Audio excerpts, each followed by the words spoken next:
As the autonomous learner starts, her posture is vertical and both arms are raised above her head with her palms facing forward. Both arms are straight and touching either sides of her head.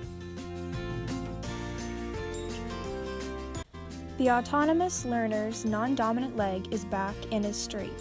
The dominant leg is in front with a slight bend.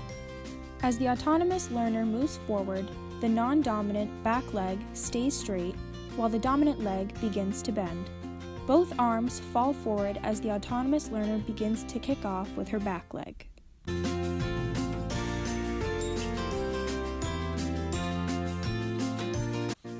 When both hands reach the ground, palms are at a 90-degree angle. During this phase of the cartwheel, both legs should be pointing outwards in the shape of a V. As the autonomous learner's legs begin to swing downwards, the weight of the body should shift to the opposite side as to where the learner's legs first began. The non-dominant foot should be the first to touch the ground. With the help of both hands to push off the surface, the dominant leg will soon follow. As the autonomous learner's legs both reach the ground, the body will then straighten and both feet will come together, completing a full cartwheel.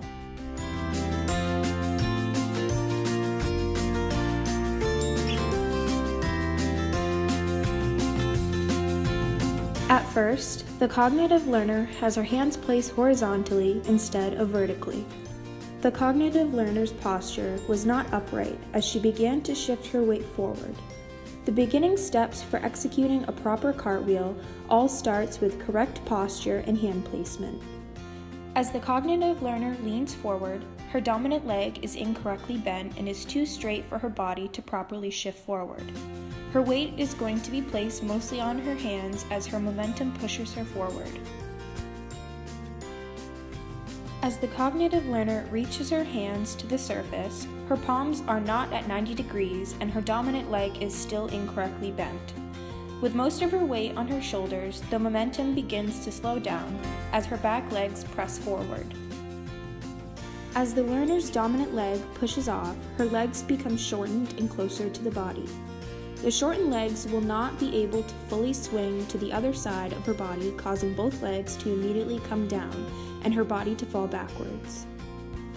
The descent of the cognitive learner's body is curved, and her feet are too widely spaced apart for a proper landing.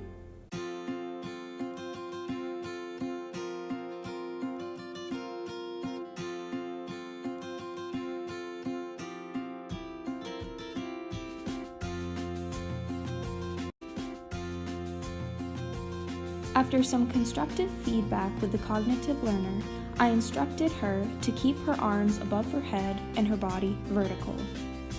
I then instructed the cognitive learner to bend her dominant front leg while keeping her back leg straighter than she had previously. As the cognitive learner begins her descent, her back leg continues to be straight and her front leg has a slight bend. Her arms are raised properly in the air, giving her the correct amount of momentum as she begins to push her weight forward with her back leg. As she reaches the surface, her palms are now correctly positioned at a 90-degree angle.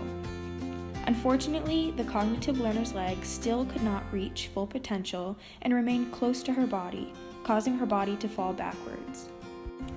The video on the left is after practice, and the video on the right is before practice.